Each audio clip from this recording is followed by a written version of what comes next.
Sometimes you don't need someone to tell you what is right before you choose to do what is right. People often wait for approval, guidance, or validation before taking the right path. But deep down, your conscience already knows the difference between right and wrong. Let me tell you how I ended up here. I am Callista Monroe, 34 years old, and I run an aviation empire worth millions. Growing up, my family never saw my potential, especially my brother Adrian. He always looked down on me, thinking I was just a flight attendant who collected trash. When he cut me from his wedding reception, calling me a garbage collector, he had no idea I owned the private jets his fancy guests were flying on. The ultimate irony. My televised luxury wedding revealed everything. Before I dive into this story, where are you watching from today? Drop a comment below. Hit that like button and subscribe to hear how my brother finally discovered who his little sister really became. Growing up in our middle-class neighborhood in Atlanta, my family dynamics were clear from the beginning. My parents, Leonard and Elise, had 2 children, my older brother Adrian and me. From as early as I can remember, Adrian was the golden child, the one who could do no wrong. 3 years older than me, he was smart, athletic, and had the charisma my parents thought would take him far in life. Meanwhile, I was the afterthought, the quiet daughter whose achievements barely registered on their radar. When Adrian brought home an A on his math test, my parents took him out for ice cream. When I brought home straight A's on my report card, I got a distracted good job while my mom prepared dinner. This pattern continued throughout our childhood, creating an invisible wall between us. It wasn't that my parents were cruel. They just had a blind spot when it came to giving me the same attention and validation they lavished on my brother. By high school, Adrian had developed a sense of superiority that made our relationship increasingly strained. He would often forget to give me rides home from school activities, forcing me to walk the 2 miles in whatever weather Georgia decided to throw at us that day. When I complained, my parents shrugged. "He's busy, Callista. He has college applications to worry about." While Adrian set his sights on becoming a lawyer following our father's unrealized dream, I discovered my passion in a different field. During a school field trip to Hartsfield-Jackson Atlanta International Airport, I became fascinated with aviation. The massive machines, the coordination required to keep everything running smoothly, the idea of connecting people across vast distances. It all captivated my 15-year-old imagination. When I shared this excitement at dinner that night, Adrian laughed. "Planes. What are you going to do? Hand out peanuts and demonstrate seat belts for a living?" My parents chuckled with him, and the conversation quickly returned to Adrian's debate team victory. But that field trip planted a seed that would grow despite the lack of nurturing at home. College years were tough. While Adrian attended an elite Northeastern school with our parents covering most expenses, I cobbled together scholarships and loans and worked 2 jobs to put myself through a state university with a strong aviation management program. During holiday breaks, I came home exhausted from balancing work and studies, only to hear endless stories about Adrian's law school successes and prestigious connections. "Your brother is going to be something special," my father would say proudly, not noticing how those words diminished me by implication. I stopped sharing details about my own progress. When I landed an internship with a major airline during my junior year, I mentioned it casually over Thanksgiving dinner. My mother nodded absently while passing the sweet potatoes, and my father asked if that meant I could get them discount tickets. Adrian smirked. "Still determined to be a glorified waitress in the sky, huh?" That was when I decided to keep my career progress to myself. After college, Adrian quickly ascended in his law career, joining a prestigious firm that catered to wealthy clients. He began dating Sienna, the daughter of a senior partner, and his transformation accelerated. Suddenly, everything was about appearances, connections, and status. Meanwhile, I was quietly building something of my own. Starting as an operations assistant at a small regional airline, I worked every overtime shift available, volunteered for the projects nobody wanted, and absorbed everything I could about the business. I lived in a tiny studio, saved aggressively, and earned certifications in business management and aviation logistics. My breakthrough came when I spotted a gap for specialized executive charter services. I developed a detailed business plan and, with trembling hands, presented it to my boss, who had become a mentor. Douglas Kincaid, a blunt, sharp-eyed operations director. He introduced me to potential investors. After countless rejections, I secured enough funding to lease my first small aircraft and hire a skeleton crew. Those first 2 years were brutal. 18-hour days, regulatory hurdles, mechanical issues, scheduling nightmares, and the constant pressure of making payroll. But gradually, through word of mouth and exceptional service, we built a loyal client base of business travelers who appreciated flexibility and discretion. By my 28th birthday, I had expanded to a fleet of 5 jets and was finally making real money. By 30, I owned the aircraft outright and had opened satellite operations in 3 additional cities. Now, at 34, my company, Aurora Elite Aviation, was valued at over $82 million, with a fleet of 18 private jets serving celebrities, CEOs, and international clients. Through it all, my family remained oblivious. Not because I hid it, but because they never asked. Conversations at rare family gatherings stayed superficial. Spotlight always on Adrian. If they asked about my work, it was with a patronizing tone. "Still doing that airplane thing?" And smile. "Yes, Dad. Still doing that airplane thing," without explaining that that airplane thing had made me wealthier than they imagined. Adrian married Sienna in a lavish but private ceremony I was accidentally invited to at the last minute. I sent a gift and skipped it. His social media filled with photos of galas, golf with judges, and vacations at exclusive resorts. The irony. I often flew the owners of those resorts on my jets, and several of the celebrities he proudly posted selfies with were regular clients who knew me by name. I told myself I didn't need family approval. Yet, a small part of me still hoped they would someday truly see me. That hope stayed buried under layers of self-sufficiency. Then came Adrian's second wedding after his divorce from Sienna, to Evelyn, a real estate heiress. The elegant invitation arrived. Ceremony at Grace Cathedral in San Francisco, reception at the Fairmont Grand. Impressive. But the card mentioned only the ceremony. No reception details. Called him. He finally answered on my 3rd try. I congratulated him, then asked about the missing reception info. He cleared his throat. "Callista, the reception is very high class. Evelyn's family invited senators, CEOs, even a European noble. It's exclusive. You can come to the ceremony, but the reception, well, it might be uncomfortable for everyone. What would Evelyn's parents think if they knew my sister collects garbage on airplanes?" I went silent. He wasn't merely mistaken. He was actively diminishing me. "I don't collect garbage, Adrian. I work in executive aviation." He chuckled. "Right. Executive management. You're a flight attendant, and that's fine, but it doesn't fit the crowd." I hung up, hands shaking. I considered sending him our company site, fleet photos, testimonials. But a deeper part resisted. Why should I prove my worth to my own brother? Called my parents. They knew, and supported his decision. "This wedding is important for Adrian's career," my father said. "He's right to be mindful of appearances." I saw it clearly. "Thank you for being honest," I said. "I won't attend the ceremony either.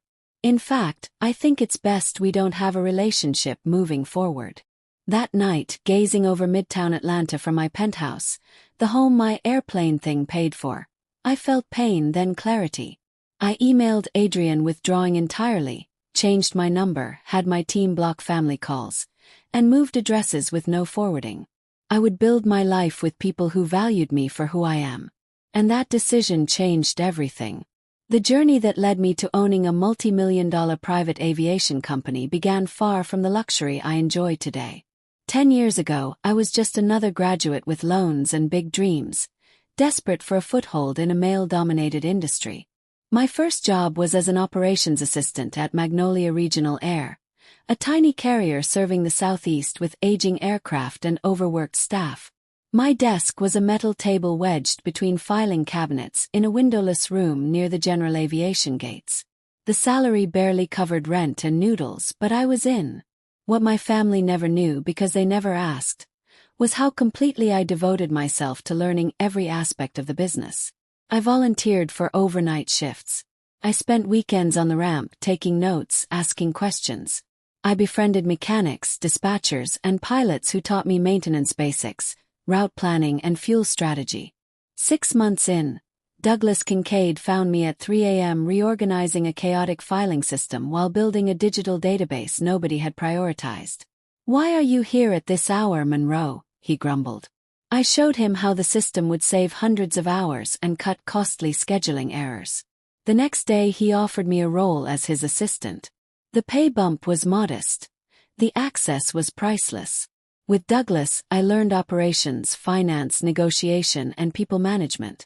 When he had a heart attack 2 years later, I kept the department running. By his return, our metrics had never been better. Leadership noticed.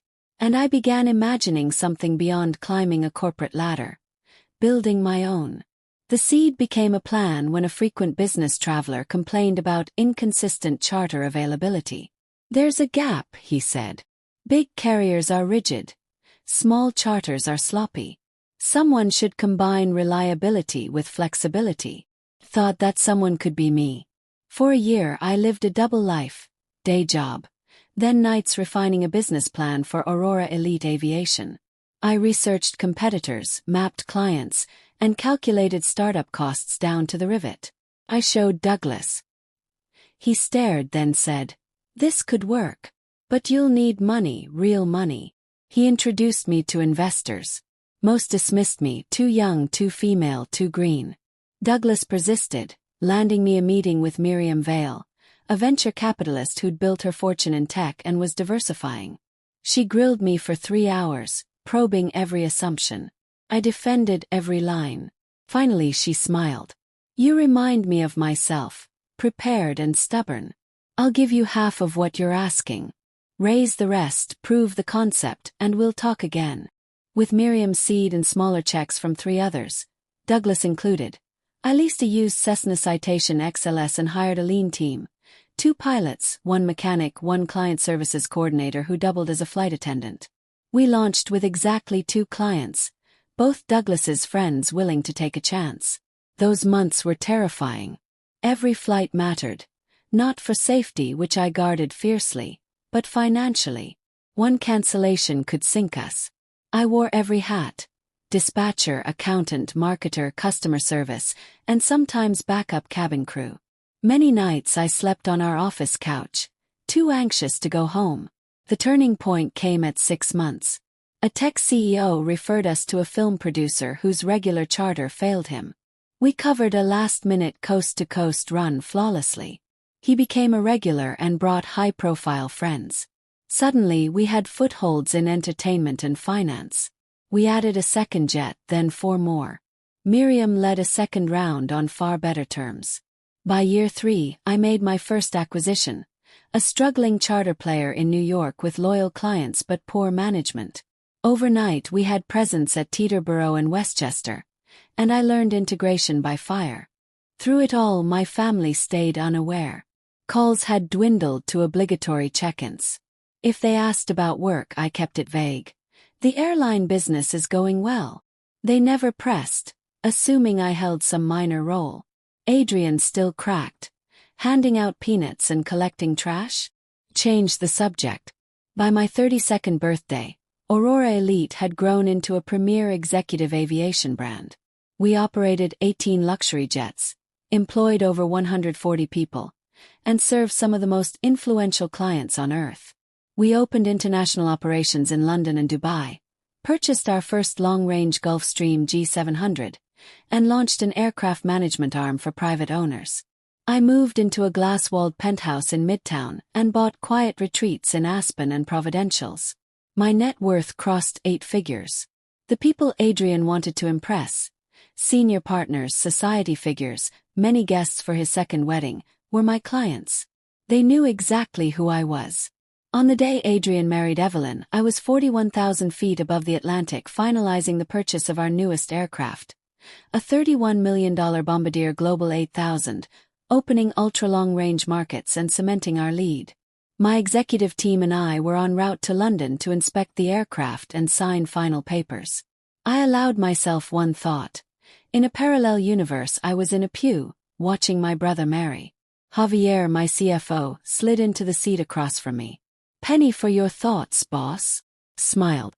"Parallel universes," I said. "Their loss," he replied, raising a glass of sparkling water. After we closed the deal, we celebrated at Claridge's. Scrolling idly through social media, I spotted family photos from the wedding. Adrian beaming, my parents radiant, distant relatives smiling for the camera. A comment asked, "Where's your sister?" Adrian replied, "She couldn't make it, work commitments." That stung. He wasn't honest enough to admit he'd excluded me from his reception. I doubled down on building. 6 months later, at an industry gala in Geneva, I met Damien Ashford, founder of Ashford Atelier, a leading aircraft interiors firm famous for modern cabins and whisper-quiet elegance. We were seated together and fell into an easy, deep conversation about the future of luxury travel. He was brilliant, grounded, and kind. We moved from calls to visits to partnership. When I finally told him about my family, he didn't pity me. He was indignant on my behalf. "They pushed away someone extraordinary," he said simply, squeezing my hand across a small table in New York. 3 months later, on a private cove in Maui at sunset, he proposed. I said yes without hesitation.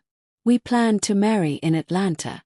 Damien preferred something intimate, but I wanted a true celebration. A producer who often chartered with us suggested featuring the wedding in a documentary series on luxury events. Not out of vanity, out of strategy. It would showcase our brands and open new markets. We secured the St. Regis Atlanta ballroom with skyline views. The guest list blended friends, trusted colleagues, and influential figures from business, entertainment, and even public service. Clients who had become friends. A luxury travel magazine profiled our upcoming event as the aviation industry's wedding of the year, with a feature on both of us, photos of our fleet and Damien's interiors, and the story of how we built from the ground up. We kept invitations off my family's list.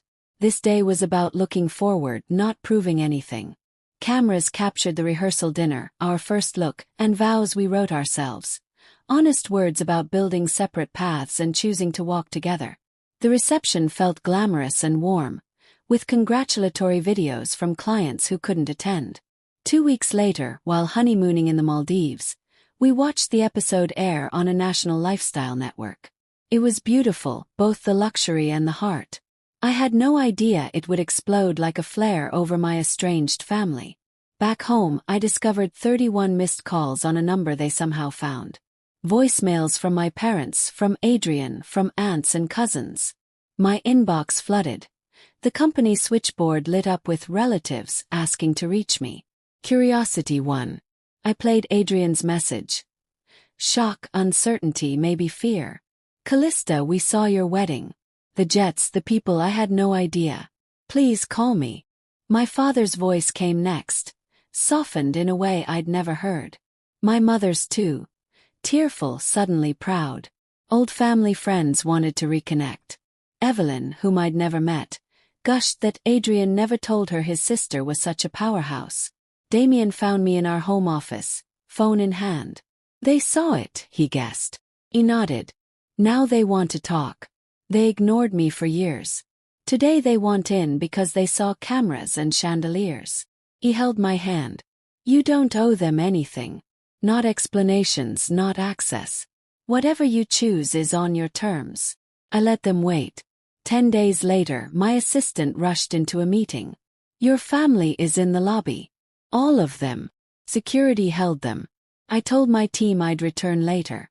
Damien offered to come, I declined. I needed to do this alone. On the marble floor of Aurora Elite Aviation headquarters, I faced my parents, Adrian and Evelyn. They looked smaller than the giants of my memory, hopeful, anxious, and newly deferential. "This is unexpected," I said. My father cleared his throat. "We've been trying to reach you. We didn't know how else." "I received your messages," I replied evenly.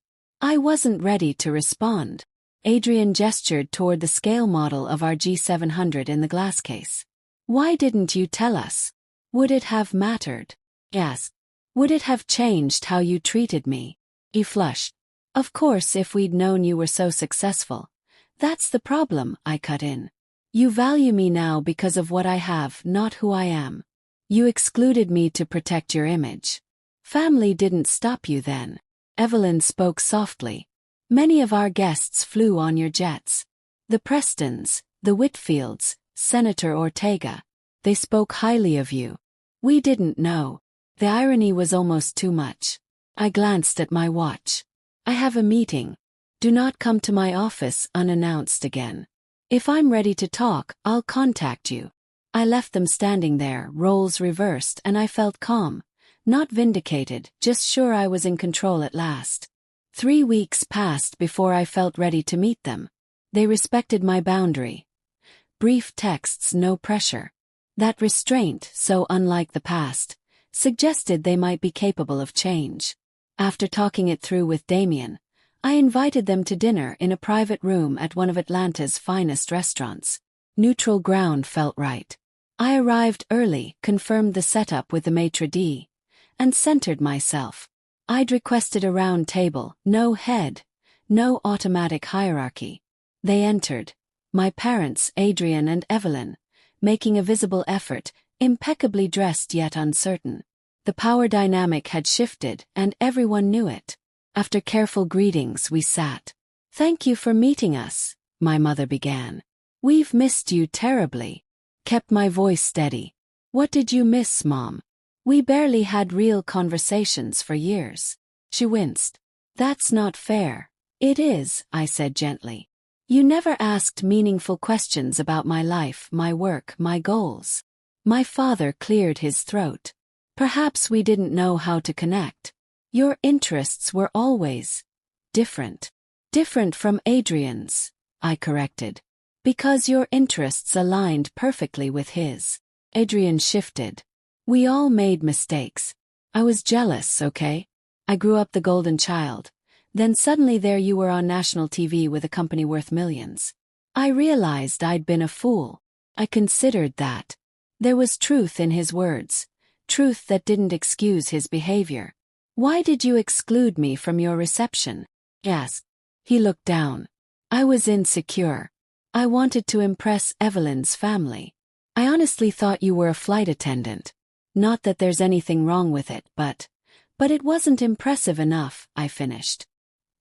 Here's the irony. The governor you wanted to dazzle has been my client for 3 years. The media CEO you posed with.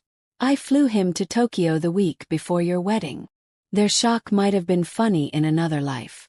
Why didn't you tell us? My father asked. I tried, I said. I shared wins at first. You nodded politely and changed the subject to Adrian's latest victory. Eventually I stopped trying. My mother's eyes filled. She reached across, hand trembling. We failed you. Failed you. I should have seen you. The sincerity touched a place in me that had long ached for acknowledgement. Yes, you did, I said softly. And it hurt. But being overlooked made me self-reliant. Being underestimated made me determined. Your indifference forced me to find validation in my own work. I wish things had been different, but I can admit the adversity shaped me. Evelyn leaned forward. The woman I saw in that documentary, confident, respected, that woman inspired me. I hope we can know the real you if you'll let us. I studied her face. I saw sincerity. That's why I agreed to this dinner, I said. Not to relive the wounds, though we had to name them, but to decide if there's a path forward. Have a good life. I don't need people who can't respect my boundaries or who only value me because I became visible on television. What do you need from us? My father asked, humbled. Authenticity, I said. No more assumptions. No more dismissing my choices. Learn who I am, not the idea of me you've kept. And there must be consequences for hurtful behavior. In the past, Adrian said demeaning things and you excused it. That can't happen anymore. Adrian nodded. That's more than fair. I'm not promising overnight forgiveness, I added. Trust is rebuilt slowly. But I'm willing to start if you're truly committed. Relief washed over their faces. For the rest of the evening we practiced something new. Listening. They asked curious, respectful questions about Aurora Elite, about Damien, about my goals. I asked about their lives without the old resentment filter. When we said goodnight, I felt cautious optimism. Not naivete, just the sense of a bridge being built one plank at a time. In the following weeks, they kept showing up. Small messages, thoughtful notes, real interest. My father asked for a tour of our headquarters. I watched pride, quiet and genuine, settle in his eyes as he began to grasp the scope of what I'd built. My mother and I started weekly lunches, as if we were learning a new language together. Adrian had the longest road. Still, he committed to it. He apologized for the reception and for the years of small cuts. When he and Evelyn asked to join Damien and me for dinner, it felt like a new sibling chapter rooted in respect, not rivalry. 6 months later, we invited them all to our home for an announcement. Our living room glowed over the Atlanta skyline. "We're expecting," I said. Joy lit their faces, uncomplicated for once. Later, as Damien and my father compared bassinet notes, my mother pulled me aside. "I want to do better with my grandchild than I did with you," she whispered. "I want to see them clearly." "I'd like that," I said, feeling old weight lift, if only a little. It wasn't a fairy tale reconciliation. Real life rarely is. But it was a beginning. A year after the televised wedding that changed everything, Damien and I welcomed our daughter, Lark Miriam, for my grandmother and for the investor who believed in me first.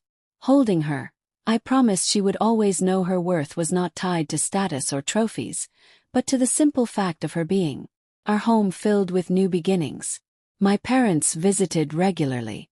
My father, once distant, now sat on the rug-building block towers, his formal reserve replaced by gentle play.